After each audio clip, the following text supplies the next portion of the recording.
Hello everyone, welcome to our channel Sharan vlogs.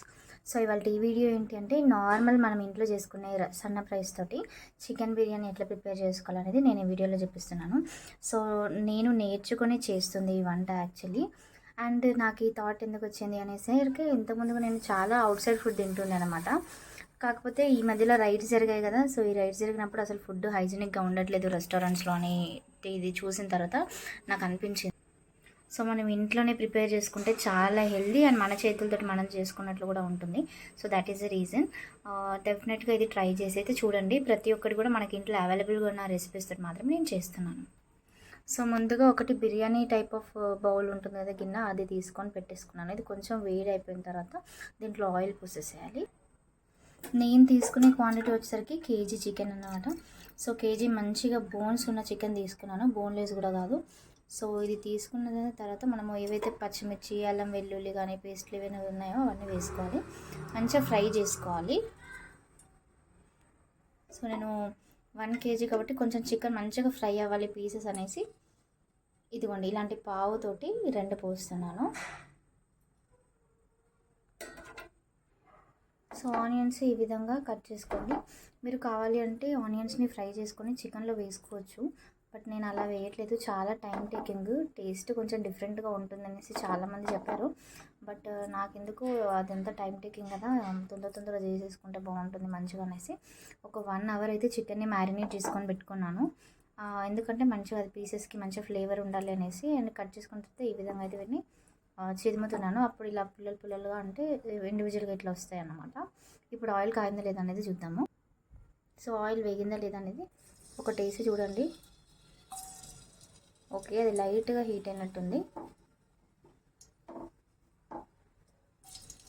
Yeah, so నా ఇప్పుడు వేగింది కదా ఆయిల్. ఈ వేగిన ఆయిల్లో కొన్ని పచ్చిమిర్చి అండ్ అలాగే కొన్ని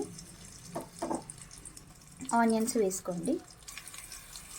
నేను మరీ ఎక్కువ క్వాంటిటీలో ఇది వేయట్లేదు, పసుపు ఆల్రెడీ నేను మ్యారినేట్ చేసుకునేటప్పుడు వేసుకున్నాను, అందుకోసమని. కొంచెం కావాలనుకుంటే సాల్ట్ వేసుకోండి. నేను మ్యారినేట్ చేసుకునేటప్పుడు వేసుకున్నాను కాబట్టి అవాయిడ్ చేస్తున్నాను. అండ్ అదేవిధంగా మనము 2 లవంగాలను ఒక 3 యాలకులు వేసుకుంటున్నాను అన్నమాట. ఇప్పుడు మనం మ్యారినేట్ చేసుకొని పెట్టుకున్న చికెన్ ఏదైతే ఉందో దీన్ని ఈ విధంగా అయితే చూడండి, మనకు ఆల్రెడీ సైడ్స్కి వాటర్ లాగా అయింది, జ్యూసీగా ఉంది. సో దీన్ని ఇప్పుడు దాంట్లో వేసేసేయాలి.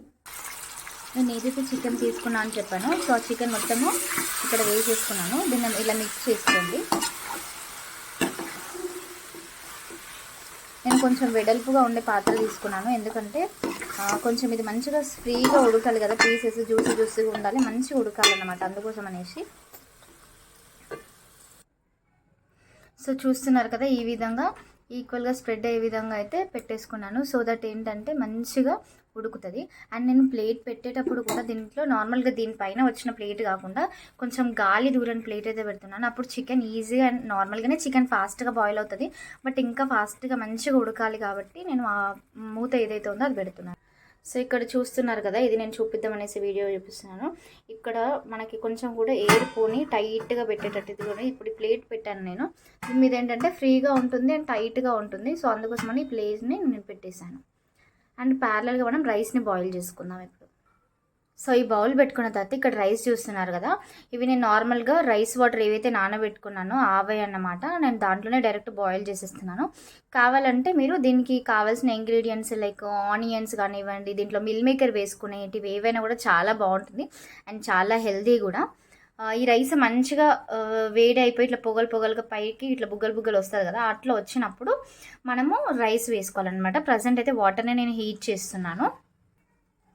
సో నార్మల్గా మనకి బగారా సామాను అంటే షాప్స్లలో ఇస్తారు. ఈ దాల్చిన చెక్క, ఈ మరాఠీ మొగ్గ అండ్ ఈ పువ్వు ఏదైతే ఉందో ఇది ఫ్లేవర్ కోసం అయితే నేను వేస్తున్నాను, మంచి స్మెల్ అయితే వస్తుంది అనమాట. సో ఇది నేను పుదీనా కూడా వేసాను అండ్ అలాగే బిర్యానీకులు కూడా వేసాను. నార్మల్గా నేను చేసే ప్రాసెస్ చూస్తే చాలామందికి ఏంటి ఇది బగారా రైస్ అనేసి అనిపిస్తుంది, కానీ ఇది బగారా రైస్ లాగా కాదు, చికెన్ బిర్యానీయే. కాకపోతే నేను ఏవైతే హెల్దీ ఇంగ్రీడియంట్స్ అయితే ఉన్నాయో అవన్నీ కూడా యాడ్ చేశాను. పుదీనా ఎందుకు యాడ్ చేశానంటే చెప్పాను కదా, కొంచెం ఫ్లేవర్ రావడం కోసం అయితే నేను చేశాను. నెక్స్ట్ థింగ్ ఏంటంటే మనము ఇట్లా ఇంట్లో చేసుకోవడం వల్ల ఏంటి అంటే ఎలా ఉన్నా కూడా అంటే కొంచెం బయట దానిలాగా అంత స్పైసీగా అట్లా ఉండకపోవచ్చు, కావాలంటే మనం కారం అవన్నీ ఎక్కువ వేసుకోవచ్చు. కాకపోతే చాలా హెల్దీ, ఇవన్నీ క్లీన్గా వాష్ చేసుకోవచ్చు, మన కళ్ళ ఎదుటే మనం చేసుకోవచ్చు. నెక్స్ట్ థింగ్ ఏంటి అంటే నేను మిల్ మేకర్, క్యారెట్స్ అవి కూడా యాడ్ చేస్తున్నాను. బికాజ్ అవి చాలా హెల్దీ అండ్ చిన్నపిల్లలు ఎవరైనా ఉంటే నేను ఫుడ్ కలర్ ఏం యాడ్ చేయట్లేదు. సో మంచిగా కనబడాలి, కలర్ఫుల్గా కనబడాలనేసి క్యారెట్స్ అయితే యాడ్ చేస్తున్నాను. మిల్ మేకర్ ఎందుకంటే అది చాలా హెల్దీ కాబట్టి. సో ఇప్పుడు చూస్తున్నారు కదా, మిల్ మేకర్ అండ్ అలాగే క్యారెట్స్ యాడ్ చేస్తున్నాను. మరీ ఎక్కువ కాదు, కొన్ని కట్ చేశాను అట్లా లైట్గా. అండ్ నేను సపరేట్గా ఆనియన్స్ కూడా కట్ చేసుకున్నాను. ఇవి కూడా మీరు కావాలంటే రైస్లో వేసుకోవచ్చు. సో చూసారు కదా, ఈ విధంగా అయితే మనం వేసినవి ఏవైతే ఉన్నాయో అవి పైకి ఇలా తెలుతున్నాయి అనమాట. వేడి వేడిగా అది పొంగి ఎప్పుడైతే వస్తుందో అప్పుడు వేసేసేయండి. నెక్స్ట్ థింగ్, నేను ఈ గ్లాస్ మెజర్మెంట్ చెప్పలేదు కదా, నేను చిన్న కప్పుతో రైస్ తీసుకున్నాను. ఆ చిన్న కప్పుతోటి 1 కప్పుకి 1.5 కప్పు వాటర్ అయితే తీసుకున్నాను. మీరు ఏది తీసుకున్నా ఆ సైజ్లో 1.5 వాటర్. ఇప్పుడు మీరు 1 గ్లాస్ ఆఫ్ రైస్ తీసుకుంటే 1.5 గ్లాస్ ఆఫ్ వాటర్ పోసేస్తే సరిపోతుంది. ఇది ఈ విధంగా అయింది కదా. అండ్ పక్కకి మనకి చికెన్ ఏదైతే ఉందో నేను ఇప్పటివరకు ఓపెన్ చేయలేదు, ఎందుకంటే అది బాగా ఉడికిన తర్వాత ఒకసారి తీద్దామనేసి.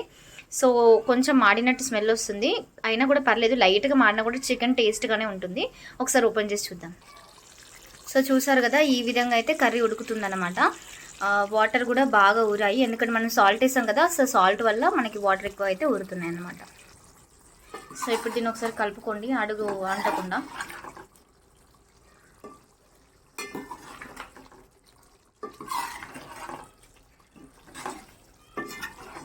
ఉడికిందో లేదో ఒకసారి చెక్ చేద్దాము, ఎందుకంటే గ్రేవీ అయితే చిక్కగానే ఉంది, పీసులు ఉడకాలి మనకి. జస్ట్ ఇలా చిరిమితే తెగిపోతే ఓకే, పర్లేదు, ఉడికింది ఆల్రెడీ. చూడండి, నేను పీసెస్ చెక్ చేస్తాను అండ్ అలాగే బోన్స్ కూడా. ఇంకొంచెం ఉడికితే సరిపోతుంది, చిరిమితున్నాయి. ఇవన్నీ మళ్ళీ ఒకసారి చేస్తున్నాను, లైట్గా ఇంకొంచెం ఉడికితే సరిపోతుంది. ఇంకా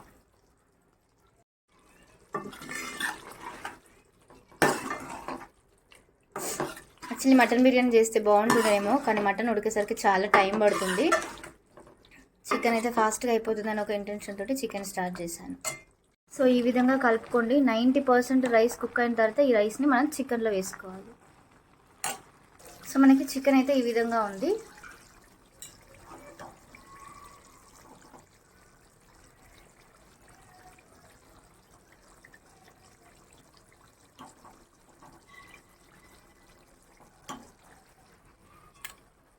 ఈ విధంగా రైస్ని అయితే స్ప్రెడ్ చేసుకోండి.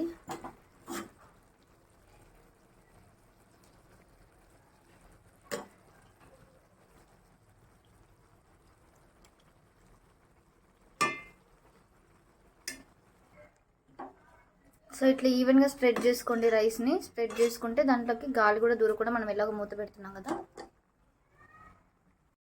సో ఏదైతే బిర్యానీ బౌల్ ఉందో దీనిపైన నేను ఇలా పెట్టేశాను వాటర్, ఎందుకంటే ఇది నేను చెప్పాను కదా గాలి బయటికి రాకుండా ఇలా పెట్టాను. అయితే దీనిపైన ఇది ఆగట్లేదు రైస్ ఎక్కువ అవ్వడం వల్ల. సో అందుకోసమని ఏదైతే రైస్ వేడి చేసిన బౌల్ ఉందో అది పెట్టాను, దీంట్లో వాటర్ యాడ్ చేశాను. అప్పుడు ఏంటంటే ఇందులో ఏం లేదు, ఖాళీ బౌలే, కాకపోతే రైస్ ఉడకబెట్టాను కదా అది ఉంది. ఇంకా అది ఎలాగో నానబెట్టాలనేసి ఆ వాటర్ దీనిపైన పెట్టేశాను. అప్పుడు ఆ బరువు దీనిపైన పడేసి ఆ ప్లేట్ ఒదిగి ఉంటుంది అనమాట. So that is the reason. ఇలా ఒక 15 minutes దమ్ చేసుకోండి. నార్మల్గా చాలామంది పిండి పెట్టుకొని చేస్తూ ఉంటారు చుట్టూరంగా, నాకు ఎందుకో ఆ పిండి అంతా వేస్ట్ అవుతుంది కదా అనిపించింది. ఇప్పుడు ఇలా వేడి వాటర్ అనుకొని తొందరగా మనం గీకి ఇది పోయడానికి కూడా హెల్ప్ అవుతుంది అనేసి నేను ఇలా చేశాను. సో నేను ఎలాంటి ఫుడ్ కలర్ యాడ్ చేయలేదు. ఇది మనం రైస్ కొంచెం కింది నుంచి ఇలా తీస్తే మనకి ఇట్లా రావడం అయితే జరుగుతుంది అనమాట.